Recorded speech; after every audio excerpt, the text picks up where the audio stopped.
दोस्तों, अगर आप बिहार में होने वाले पुस्तकालय अध्यक्ष भर्ती परीक्षा में सम्मिलित होने वाले हैं या सक्षमता थर्ड फेज TRE-4 आदि परीक्षा हेतु लाइब्रेरी साइंस विषय की तैयारी कर रहे हैं तो कंप्लीट प्रिपरेशन के लिए आप हमसे जरूर संपर्क करें। 7631314948 पर कॉल व्हाट्सएप करके आप लाइब्रेरी साइंस के पाठ्यक्रम आधारित संपूर्ण अध्ययन सामग्री को प्राप्त कर सकते हैं। साथ ही साथ previous year solution practice set से अपनी तैयारी को बेहतर दिशा दे सकते हैं। आज की कक्षा में हम जानेंगे कि आधुनिक समाज में पुस्तकालय की क्या भूमिका है, यह पुस्तकालय समाज का दर्पण कैसे है, सामाजिक परिवर्तन के लिए जिम्मेदार क्यों है। साथ ही साथ हम यह भी जानेंगे औपचारिक और अनौपचारिक शिक्षा में पुस्तकालय की क्या भूमिका है। अंत में जो हमारा प्रश्न होगा, डॉक्टर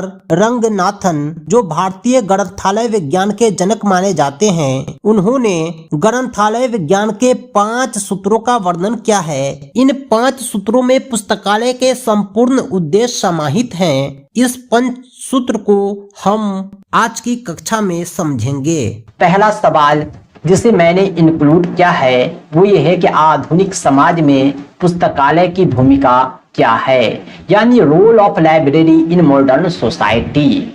इसे आप दूसरे शब्दों में भी कह सकते हैं, वो ये कि पुस्तकालय समाज का दर्पण है। कैसे? पुस्तकालय सामाजिक परिवर्तन का द्योतक है। कथन को स्पष्ट करें। इस तरह के प्रश्नों को आइए हम सॉल्व करते हैं। सबसे पहले हम देखते हैं कि आधुनिक समाज में पुस्तकालय की क्या भूमिका है। इसका उत्तर क्या हो सकता है, ये लघु उत्तरीय प्रश्नों में पूछा जाएगा।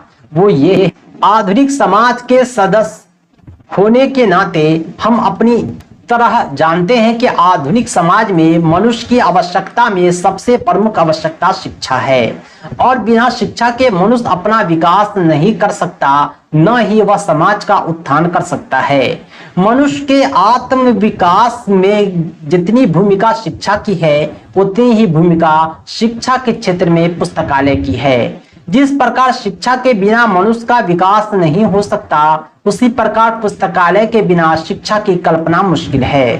परंतु पुस्तकालय का शिक्षा में जितना महत्व है, उतना ही सामाजिक परिवर्तन एवं सामाजिक कार्यों में भी है। पुस्तकालय द्वारा सामाजिक सद्भाव के साथ साथ ज्ञान वितरण का भी कार्य किया जाता है। जैसे जैसे सामाजिक परिवर्तन होता है, वैसे वैसे पुस्तकालय का स्वरूप एवं भूमिका में भी परिवर्तन होता है। आप समझ पा रहे होंगे कि आधुनिक समाज में पुस्तकालय की क्या भूमिका है। इस प्रश्न को हमने सॉल्व कर दिया। हमारा जो नेक्स्ट क्वेश्चन है, पुस्तकालय समाज का दर्पण है, इस कथन को स्पष्ट करना है। पुस्तकालय निसंदेह समाज का दर्पण है, लेकिन कैसे? मनुष्य द्वारा अपनी आवश्यकता पूर्ति हेतु अनेक संस्थाओं का गठन किया गया है, जैसे स्कूल, कॉलेज, बैंक, हॉस्पिटल आदि। ये सारे संस्था समाज की किसी खास आवश्यकता को पूरी कर पाने में सक्षम है। उसी प्रकार लाइब्रेरी का भी गठन किया गया है और पुस्तकालय का क्षेत्र उद्देश्य तथा कार्यों के लिहाज से सभी संस्था से अधिक विस्तृत है, क्योंकि शिक्षा के बाद ही कोई टीचर बनता है, स्कूल, कॉलेज, बैंक, हॉस्पिटल के कार्य को संभालता है। यह सब संभव है पुस्तकालय से। यह समाज की कई आवश्यकताओं की पूर्ति कर पाने में सक्षम है। पुस्तकालय शिक्षा जैसी आवश्यकता को पूरा करने में सक्षम है, तो मनोरंजन, धार्मिक तथा आध्यात्मिक कार्य में भी इसका बराबर योगदान है। पुस्तकालय में धार्मिक किताब भी होती है, मनोरंजन की किताब भी होती है, आध्यात्म से संबंधित किताब भी होती है। यानी पुस्तकालय जो है काफी इंपोर्टेंट है शिक्षा के हर क्षेत्र के लिए। इसके अलावा सामाजिक भाईचारा को बढ़ाने व प्रजातांत्रिक मूल्यों के विकास में भी बराबर योगदान है। अगर हम समाज में इसकी भूमिका पर गौर करें तो यह कथन स्पष्ट हो जाएगा कि पुस्तकालय समाज का दर्पण है। इसके लिए हमें समाज में इसकी भूमिका पर गौर करना होगा। यानी पुस्तकालय समाज का दर्पण है, कैसे? आसानी से हम समझ पा रहे हैं। दोस्तों, हमारे नोट्स में इस तरह के बहुत सारे प्रश्नों के कलेक्शन इंक्लूड हैं। आप इसे जब प्राप्त करेंगे, कम समय में बेहतर तैयारी कर पाएंगे। हमारा जो अगला प्रश्न है वो ये है कि पुस्तकालय सामाजिक परिवर्तन का द्योतक है। कैसे? पुस्तकालय की समाज में क्या भूमिका है? पुस्तकालय की समाज में बहुत ही इंपॉर्टेंट भूमिका है। पुस्तकालय शिक्षा का एक साधन है। सबसे पहली भूमिका जो पुस्तकालय की है वो शिक्षा के क्षेत्र में है, वो फॉर्मल एजुकेशन, औपचारिक शिक्षा के रूप में है। औपचारिक शिक्षा में पुस्तकालय की भूमिका जो है वो निम्नलिखित है। सबसे पहला ये है, स्कूली शिक्षा में पुस्तकालय की भूमिका है। स्कूल एजुकेशन में स्कूली शिक्षा से ही पुस्तकालय का काफी योगदान होता है। इसमें पाठ्यक्रम से संबंधित सभी तरह के पुस्तक आदि का संकलन होता है। स्कूली शिक्षा को 4 भागों में बांटते हैं। स्कूली शिक्षा यानी स्कूल एजुकेशन जो होता है वो 4 प्रकार के होते हैं, प्राइमरी, मिडिल, हाई और हायर सेकेंडरी। हाई स्कूल को सेकेंडरी लेवल भी कह सकते हैं, यानी प्राथमिक हो गया, उच्च प्राथमिक हो गया, माध्यमिक हो गया, उच्च माध्यमिक हो गया। ये चारों जो हैं स्कूली शिक्षा के स्तर हैं, भाग हैं। सभी प्रकार के स्तर के विद्यालय जरूरत के हिसाब से पुस्तकालय में पुस्तकों का संग्रह होता है। इसमें पाठ्यक्रम की पुस्तक, संदर्भ पुस्तक, शब्दकोश, विश्वकोश, सामान्य ज्ञान पत्रिका, मैगजीन, समाचार पत्र होते हैं। आपके स्कूल में भी एक पुस्तकालय होगा जहां कक्षा कक्ष और उससे संबंधित सभी पुस्तकें होंगी। प्राथमिक स्कूल हो, चाहे उच्च प्राथमिक, चाहे माध्यमिक, चाहे उच्च माध्यमिक, वहां वे सभी पुस्तकें होती हैं जो छात्रों की आवश्यकता होती है। छात्रों को शब्दकोश की भी आवश्यकता पड़ती है, सामान्य ज्ञान पत्रिका, न्यूज़पेपर, समाचार पत्र की भी आवश्यकता होती है। पुस्तकालय में सब कुछ उपलब्ध होता है। स्कूल के बाद कॉलेज शिक्षा में भी पुस्तकालय का काफी योगदान है। पुस्तकालय का कॉलेज शिक्षा में भूमिका क्या है, आइए हम जानते हैं। इसकी भूमिका स्कूल से ज्यादा ही है क्योंकि विद्यार्थी की संख्या अधिक होती है। इसके कारण शिक्षक विद्यार्थी पर व्यक्तिगत रूप से ध्यान नहीं दे सकते, इसलिए पुस्तकालय की भूमिका महत्वपूर्ण हो जाती है। प्राथमिक कक्षा के लिए सरकार का भी मापदंड होता है कि 30 बच्चों पर एक शिक्षक, लेकिन अपर लेवल में कॉलेज में ऐसा कोई मापदंड नहीं होता। वहां तो बहुत सारे बच्चे होते हैं, स्मार्ट क्लास चलता है, क्लास भरा रहता है आगे से पीछे तक। जो पढ़े पढ़े बाकी लाइब्रेरी में शिक्षा होती है। इसलिए आपने देखा होगा कि सरकार की तरफ से प्राथमिक, उच्च प्राथमिक में पुस्तकालय हो चाहे न हो, हाई स्कूल, +2, कॉलेज में जरूर होता है। शोध एवं विकास में भी जो है पुस्तकालय का काफी योगदान है, क्योंकि शोध का कार्य बिना पुस्तकालय के संभव नहीं है। पुस्तकालय द्वारा शोध, प्रतिवेदन, रिपोर्ट, अन्य पुस्तक आसानी से उपलब्ध हो जाता है। औपचारिक शिक्षा के साथ साथ अनौपचारिक शिक्षा में भी पुस्तकालय का योगदान है। अनौपचारिक शिक्षा के क्षेत्र में पुस्तकालय की महत्वपूर्ण भूमिका होती है। इस प्रकार की शिक्षा में क्योंकि प्रत्यक्ष रूप से शैक्षणिक संस्था नहीं होती, इसलिए इसमें पुस्तकालय आवश्यक हो जाता है। अनौपचारिक शिक्षा में जो होता है, शिक्षक और छात्र एक दूसरे के टच में नहीं होते, न कोई विद्यालय है, बल्कि अनौपचारिक शिक्षा का मतलब ही होता है जीवन भर प्राप्त करने वाली शिक्षा। आप खुद से जो शिक्षा प्राप्त करते हैं, अपने दोस्तों से, अपने समाज से, अपनी जिंदगी से, ये सब अनौपचारिक शिक्षा ही है। उदाहरण के लिए खुला विश्वविद्यालय के छात्र, इग्नू हो गया, नालंदा हो गया, बहुत सारे ओपन यूनिवर्सिटी हैं, उसके छात्र किस प्रकार अध्ययन करेंगे, क्योंकि सीधी शिक्षा की कोई व्यवस्था नहीं है। इसके लिए पुस्तकालय काफी महत्वपूर्ण है। इसके अलावा अनौपचारिक शिक्षा अन्य क्षेत्रों में भी योगदान देती है, वो है वयस्कों की शिक्षा। बच्चे के लिए तो स्कूल है, लेकिन क्या बड़ों के लिए स्कूल है कहीं? आप कहेंगे नहीं। पुस्तकालय द्वारा वयस्कों की शिक्षा के लिए विशेष प्रकार के कार्यक्रम का संचालन किया जाता है। वयस्क लोग शिक्षा के लिए विद्यालय वगैरह नहीं जा सकते, अतः उनके लिए पुस्तकालय की भूमिका महत्वपूर्ण है। वयस्क जो होते हैं उनके कांधों पर जिम्मेदारी होती है परिवारों के भरण पोषण की, उनके पास समय का अभाव होता है, इसलिए वे स्कूल तो नहीं जा सकते, लेकिन पुस्तकालय जाकर किताबें पढ़कर अपनी शिक्षा अनौपचारिक रूप से पूरी कर सकते हैं। अगला है निरक्षरों की शिक्षा। निरक्षर जो होते हैं वो भी वयस्क होते हैं, बड़े होते हैं, विद्यालय जाने का उनके पास समय नहीं होता, न विद्यालय जाने की उनको रुचि होती है। वे भी पुस्तकालय के माध्यम से, चित्रों के माध्यम से, कहानी के माध्यम से शिक्षा आसानी से प्राप्त कर सकते हैं। विकलांगों के लिए भी ये काफी इंपोर्टेंट है। पुस्तकालय द्वारा विकलांगों के शिक्षा के क्षेत्र में महत्वपूर्ण भूमिका अदा किया जाता है। विकलांग लोग शिक्षण हेतु किसी अन्य जगह जाने या पुस्तक हेतु किसी अन्य जगह जाने में कष्ट महसूस करते हैं, जबकि पुस्तकालय में यह एक जगह मिल जाता है, इधर उधर उसे जाने की जरूरत नहीं होती। कामकाजी समूहों की शिक्षा। पुस्तकालय द्वारा कामकाजी समूहों की शिक्षा पर भी ध्यान दिया जाता है। जो किसान है, कारीगर है, व्यवसायी है, उन्हें अपने काम से फुर्सत नहीं है, शिक्षा क्या ग्रहण करेंगे, लेकिन शिक्षा तो आवश्यक है। पुस्तकालय उनकी व्यवस्था करती है, उन्हें शिक्षा देती है। औपचारिक और अनौपचारिक के बाद इनका योगदान जो है अनुसंधान के क्षेत्र में है, रिसर्च के क्षेत्र में। शोध एवं विकास के कार्यों में योगदान देना पुस्तकालय का महत्वपूर्ण दायित्व है। शोध कार्यों में सफलता के लिए उपलब्ध ज्ञान तथा सूचना की जानकारी अत्यावश्यक है। शोध कार्य बिना पुस्तकालय के संभव नहीं है। पुस्तकालय द्वारा शोध प्रतिवेदन, रिपोर्ट, अन्य पुस्तक आसानी से उपलब्ध हो जाता है। पुस्तकालय द्वारा ज्ञान का संरक्षण भी किया जाता है। यानी शोध करने के लिए जिस पुस्तक की आवश्यकता है वो पुस्तकालय में मिल गया। आप अपनी रिसर्च सबमिट करेंगे पुस्तकालय को, जिससे कोई और सीख पाएंगे।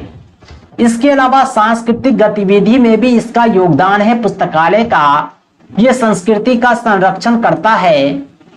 एक नस्ल से, एक वंशज से दूसरे वंशज तक संस्कृति को पहुंचाता है। यह समाज की महत्वपूर्ण जो है सांस्कृतिक धरोहर है। इसके अलावा पुस्तकालय में नाटक, कवि गोष्ठी, कहानी चर्चा जैसे सांस्कृतिक कार्यक्रम भी दिए जाते हैं। इसके अलावा सूचना के प्रसार में भी पुस्तकालय का योगदान है। पुस्तक के संग्रह के माध्यम से पुस्तकालय विशाल सूचना का भंडार होता है और आवश्यकता पड़ने पर उपयोगकर्ता द्वारा सूचना मांगे जाने पर उसे प्रदान किया जाता है। इस प्रकार पुस्तकालय द्वारा न केवल सूचना का संग्रह किया जाता है बल्कि इसका प्रसार भी किया जाता है। धार्मिक और आध्यात्मिक क्षेत्र में भी पुस्तकालय का काफी योगदान है। ये सूचनात्मक, मनोरंजनात्मक और प्रेरणात्मक तीन तरह के होते हैं। प्रेरणात्मक पुस्तक प्रायः धर्म और आध्यात्मिक बातों पर आधारित होता है। इस तरह के पुस्तकों का संग्रह करके पुस्तकालय द्वारा धार्मिक तथा आध्यात्मिक कार्यों में योगदान दिया जाता है। मनोरंजन और फुर्सत के समय भी इसका उपयोग होता है। मानव के लिए मनोरंजन तथा फुर्सत के क्षणों में समय का सदुपयोग करना महत्वपूर्ण होता है और अगर अच्छी पुस्तकों में वह अपना खाली समय लगाए तो यह मानव के चरित्र निर्माण में महत्वपूर्ण होता है। प्रजातांत्रिक मूल्यों का विकास। पुस्तकालय द्वारा आधुनिक समाज में प्रजातांत्रिक मूल्यों का विकास किया जाता है। ऐसी पुस्तकें इंक्लूड की जाती है, प्रदान की जाती है जो धर्म, जाति, लिंग, उम्र के आधार पर किसी तरह का भेदभाव नहीं करता। पुस्तकालय तथा परिवर्तनशील समाज। विज्ञान और तकनीकों के विकास के कारण समाज तेजी से परिवर्तित हो रहा है और इस कारण सामंजस्य बैठाने में दिक्कत महसूस हो रही है। पुस्तकालय द्वारा अपने सेवा में तकनीकों का प्रयोग कर इस समस्या को निदान दिलाया जा सकता है। निष्कर्ष क्या निकलता है कि पुस्तकालय औपचारिक और अनौपचारिक शिक्षा के क्षेत्र में काफी योगदान है। खासकर अनौपचारिक शिक्षा में जहां शिक्षा अप्रत्यक्ष रूप से प्राप्त होता है, पुस्तकालय की भूमिका और भी महत्वपूर्ण हो जाती है। इसके अलावा मनोरंजन में, धार्मिक में, आध्यात्मिक कार्य में इसका काफी योगदान है। भाईचारे बढ़ाने में, प्रजातांत्रिक मूल्यों के विकास में हर तरह से यह उपयोगी है। इसलिए हम कह सकते हैं पुस्तकालय समाज का दर्पण है। पुस्तकालय समाज का दर्पण है और सामाजिक परिवर्तन के साथ साथ पुस्तकालय की भूमिका एवं सेवाओं में भी परिवर्तन हो जाता है। दोस्तों, यह प्रश्न भी अच्छे से हमने आपको समझा दिया। हमारा अगला प्रश्न है, डॉक्टर रंगनाथन द्वारा दिए गए ग्रंथालय विज्ञान के 5 सूत्र का वर्णन करें। Doctor S.R. रंगनाथन ने जो ग्रंथालय विज्ञान के, पुस्तकालय विज्ञान के 5 सूत्र दिए थे, आइए उसे हम जानते हैं, उसका वर्णन करते हैं। इनका पूरा नाम था श्याली रामामृत रंगनाथन। ये भारतीय ग्रंथालय विज्ञान के जनक, ग्रंथालय विज्ञान के महान विचारक के रूप में विख्यात हैं। उनके मौलिक विचारों ने ग्रंथालय के क्षेत्र में क्रांति उत्पन्न करके नई दिशा प्रदान की है। उनके उल्लेखनीय योगदान में ग्रंथालय विज्ञान के 5 सूत्रों का नाम सर्वप्रथम आता है। रंगनाथन ने सर्वप्रथम इन सूत्रों का प्रतिपादन सन 1928 में मीनाक्षी कॉलेज, अन्नामलाई नगर में किया था। और सन 1931 में इसका प्रकाशन 5 लॉ ऑफ लाइब्रेरी साइंस के नाम से पुस्तक के रूप में किया गया। इन 5 सूत्रों में पुस्तकालय के संपूर्ण उद्देश्य को समाहित किया गया है। यह 5 सूत्र निम्नलिखित हैं। 5 सूत्र क्या है, आइए हम जानते हैं। सबसे पहला सूत्र था पुस्तकें उपयोगार्थ है, यानी बुक्स आर फॉर यूज। प्रत्येक पाठक को उसकी पुस्तक मिले, यानी एवरी रीडर हिज या हर बुक, या पुस्तकें सर्वार्थ है। तीसरा था प्रत्येक पुस्तक को उसका पाठक मिले, यानी एवरी बुक हिज रीडर। पाठक का समय बचाओ, save the time of reader. ग्रंथालय वर्धनशील संस्था है, library is a growing organism. ये जो 5 सूत्र है डॉक्टर रंगनाथन ने दिए हैं, इन 5 सूत्रों को ग्रंथालय कार्य के प्रत्येक क्षेत्र में आधारभूत प्रमुख तथा आदर्शक सिद्धांत मानते हैं। यह 5 सूत्र आज भी उतने ही प्रासंगिक हैं जितना सन 1931 में था। आइए इस 5 सूत्र को हम एक एक करके स्पष्ट करते हैं कि इसका मतलब क्या निकलता है प्रत्येक सूत्र। जो क्वेश्चन आपको लंबा लग रहा है वो दीर्घ उत्तरीय प्रश्न में जरूर आएंगे। सबसे पहला सूत्र है इनका, पुस्तकें उपयोगार्थ है, books are for use. Doctor Ranganathan ने ग्रंथालय विज्ञान के 5 सूत्र दिए हैं, जिनमें प्रथम सूत्र का वर्णन यहाँ किया जा रहा है।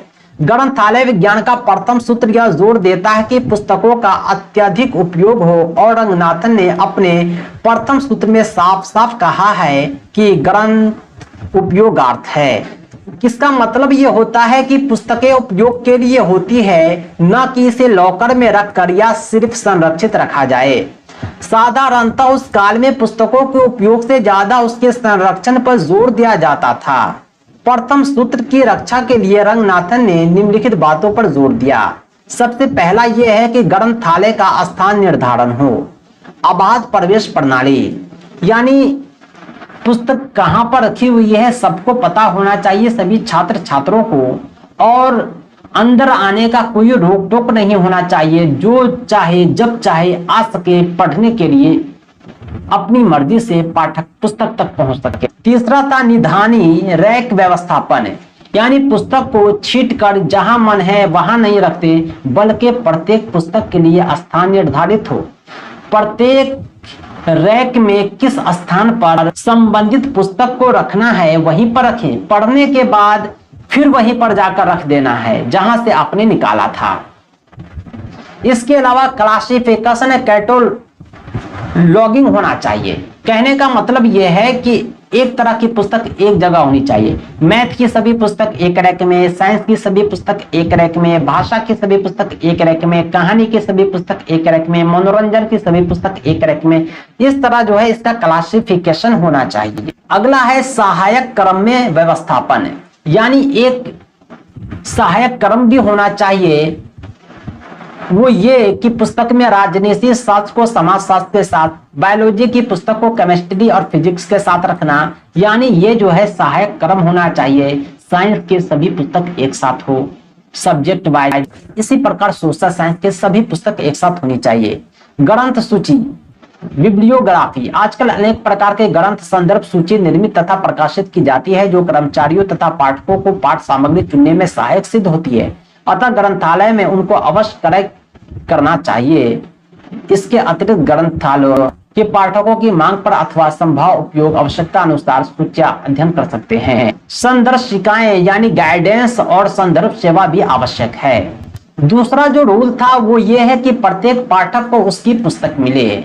कहने का मतलब यह है कि ग्रंथालय विज्ञान के 5 सूत्रों में जो द्वितीय सूत्र है, इसका मतलब यह है कि ग्रंथालय विज्ञान पुस्तकों को उसका पाठक मिले, यानी पुस्तक अगर पुस्तकालय में है तो उसके लायक पाठक उसे मिले। ग्रंथालय विज्ञान का द्वितीय सूत्र यह जोर देता है कि पुस्तकें सर्वार्थ है, यानी पुस्तक सभी के लिए है, न कि किसी खास वर्ग विशेष के लिए। पुराने समय में सिर्फ अमीर लोग ही पुस्तक पढ़ पाते थे, परंतु रंगनाथन ने इस सूत्र के माध्यम से सबको पुस्तक पढ़ने के अधिकार पर जोर दिया। द्वितीय सूत्र की रक्षा के लिए रंगनाथन ने इस बात पर जोर दिया है। इन्होंने उत्तरदायित्व सौंपा है राज्य को। संविधान के समवर्ती सूची का हवाला देते हुए इन्होंने सरकार को अधिकार एक दायित्व सौंप दिया है। समुचित धन का प्रबंध करना, संग्रहालय अधिनियम बनाना ताकि इस रूल को हर कोई फॉलो करे, हर नेता, हर ऑफिसर, हर अधिकारी, हर कर्मचारी, हर कोई फॉलो करे। इसके अलावा समन्वय भी होना चाहिए, कोऑर्डिनेशन। तीसरा जो आवश्यक बात है द्वितीय सूत्र के संबंधित, वो है ग्रंथालय प्राधिकरण का दायित्व। यानी जो लाइब्रेरी के हेड हैं उनका भी दायित्व है कि पाठकों को उसकी पुस्तक मिले, या सबसे पहले सरकारों का उत्तरदायित्व है। परंतु पुस्तकालय प्राधिकार की भूमिका भी काफी महत्वपूर्ण है। अगर कोई पुस्तकालय में आता है, जिस तरह की पुस्तक चाहता है उसको वो पुस्तक उपलब्ध कराया जाए। इस प्रकार से पुस्तक का चयन होना, कर्मचारी का चयन होना आवश्यक है। नेक्स्ट काफी इंपोर्टेंट है, वो एक खुला द्वार प्रणाली। खुला द्वार प्रणाली का मतलब यह है कि पुस्तकालय का द्वार सभी के लिए खुला हुआ है, हर कोई खुद रैक तक जाकर पुस्तक ले सकते हैं। बंद द्वार प्रणाली में उसको पुस्तक लाकर दिया जाता है। यानी पाठक को यह अधिकार दिया गया कि आप जो है रैक तक जाकर अपनी पुस्तक चयन करके ला सकते हैं। इसके अलावा विस्तार सेवा, ग्रंथालय कर्मचारियों का दायित्व और पाठक का दायित्व भी इंक्लूड किया गया है। डॉक्टर रंगनाथन ने ग्रंथालय विज्ञान का जो तृतीय सूत्र दिया था वो ये है कि प्रत्येक ग्रंथ को उसका पाठक मिले। आइए हम इसको समझते हैं, इसका मतलब क्या है। इसका मतलब ये है कि प्रत्येक पुस्तक को उसके अनुसार पाठक मिलनी चाहिए। इस सूत्र की संतुष्टि हेतु आधुनिक ग्रंथालय में अनेक युक्तियों को अपनाया जाता है, जिसे आइए हम संक्षिप्त में समझते हैं। सबसे पहले ग्रंथ का चयन किया जाता है, उसके बाद आबाद प्रवेश प्रणाली का प्रयोग होता है, उसके बाद आनुवर्गिक व्यवस्थापन, क्लासिफिकेशन अरेंजमेंट किया जाता है। इसके अतिरिक्त नई पुस्तकों का प्रदर्शन भी किया जाता है। आपने बराबर सुना होगा पुस्तक मेला, वो सब यही सब होता है। निधानी व्यवस्थापन, सेल्फ अरेंजमेंट की भी व्यवस्था होती है, उसमें परिवर्तन आवश्यकता अनुसार किया जाता है। इसके अलावा सूची बनती है, संदर्भ सेवा का प्रयोग होता है, लोकप्रिय विभाग को यह काम सौंपा जाता है। पब्लिसिटी के लिए, प्रचार के लिए खुद भी प्रचार किया जाता है पेपर वगैरह के माध्यम से। विस्तार सेवा, आधुनिक किताबों का संस्करण जैसे काम भी अपनाए जाते हैं। चौथा जो सूत्र दिया है वो ये है कि पाठक का समय बचाए, save the time of the user reader. वर्तमान समय में सभी के पास समय का अभाव है, अतः इस सूत्र के माध्यम से रंगनाथन साहब ने प्रयास किया है कि पुस्तकालय में पाठकों का अधिक समय नष्ट न हो, ताकि पाठक बार बार पुस्तकालय का उपयोग करने पुस्तकालय आए। ग्रंथालय विज्ञान का चतुर्थ सूत्र भी द्वितीय सूत्र की भांति पाठकों की ओर से ही अप्रोच करता है। यदि पाठकों की मानसिक भूख को तत्काल शांत न किया जाए तो वह नष्ट हो जाती है। पाठक के बाह्य विषयक तथा अधिकरण विषयक दोनों प्रकार के समय की बचत करना चाहिए। इसके साथ ही पाठकों के समय की बचत के साथ कर्मचारियों के समय की भी बचत करना चाहिए। वास्तव में यह ग्रंथालय प्रशासन तथा संचालन में सुधारों द्वारा पाठकों को अधिक से अधिक सुविधा प्रदान करने के प्रति जोर देता है। रंगनाथन ने अपने चतुर्थ सूत्र के में साफ साफ कहा कि पाठकों का समय बचाओ, save the time of user reader. चतुर्थ सूत्र तो इन बातों पर ध्यान देना चाहिए। पाठकों का समय तो बचाना है, लेकिन कैसे? सबसे पहला यह है कि ग्रंथालय का स्थान निर्धारित हो, यानी पुस्तकालय एक खास लोकेशन पर हो, चलता फिरता पुस्तकालय न हो, ताकि लोग जो है उसको खोजते रहे 1 घंटे तक। आबाद प्रवेश प्रणाली हो, कोई कभी भी आ सकता हो, ताकि आने में उसके में समय की बर्बादी न हो। सेल्फ अरेंजमेंट की व्यवस्था हो, कोई काउंटर तक जाकर रैक तक पहुंचकर किताब निकाल सकता हो। इसके अलावा सूचीकरण वर्गीकरण हो, ताकि आसानी से तुरंत किताब खोज ले। इसके अलावा बिब्लियोग्राफी, संदर्भ सूची की व्यवस्था हो, संदर्शिकाएं हो, गाइडेंस हो। इसके अलावा संदर्भ सेवा की व्यवस्था हो।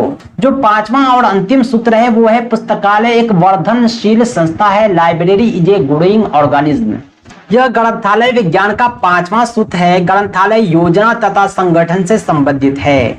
वैसे ये सभी जानते हैं कि एक विकासशील संस्था ही जीवित रह सकती है, अन्यथा उसका अंत हो जाता है।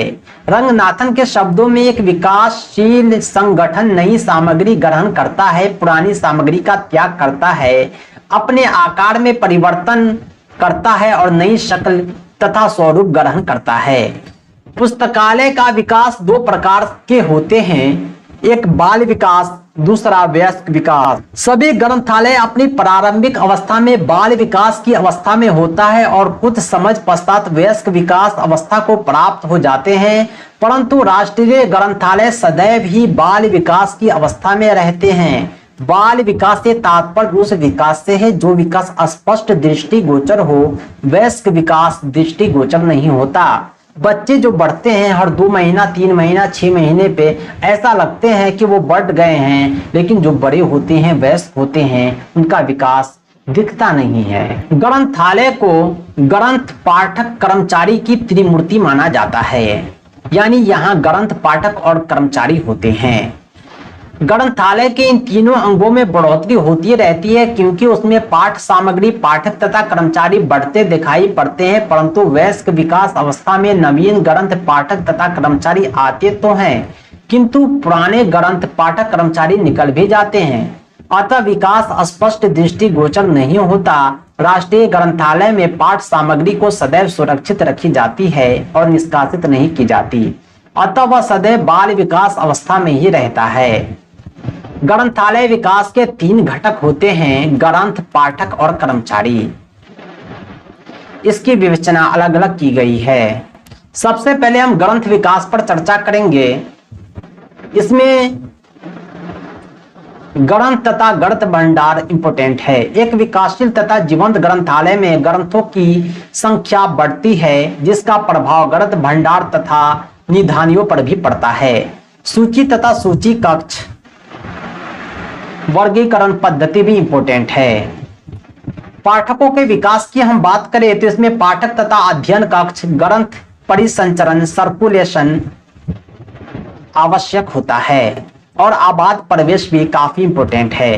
कर्मचारी के विकास की बात करें तो यह भी इंपोर्टेंट है, क्योंकि ग्रंथालय में ग्रंथों की तथा पाठकों की बढ़ोतरी के साथ कर्मचारी की संख्या भी बढ़ती है। ग्रंथालय प्राधिकरण को इस संबंध में उचित दृष्टिकोण अपनाना चाहिए, अन्यथा वांछित ग्रंथालय सेवा प्रदान करना संभव नहीं होता। पुस्तकालय भवन का विकास, जब पुस्तक और पाठक बढ़ेंगे तो भवन का विकास भी आवश्यक रूप से करना ही होगा। तकनीकों का विकास, समय के अनुसार तकनीक का विकास भी किया जाना चाहिए। आज के समय में वाईफाई लाइब्रेरी होता है, लाइब्रेरी में वाईफाई आवश्यक है। यह समय के साथ बढ़ा है, कंप्यूटर समय के साथ आया, सब तकनीक समय के साथ ही आता है। दोस्तों, आज की इस वीडियो में हमने कुछ सब्जेक्टिव क्वेश्चन को सॉल्व किए हैं।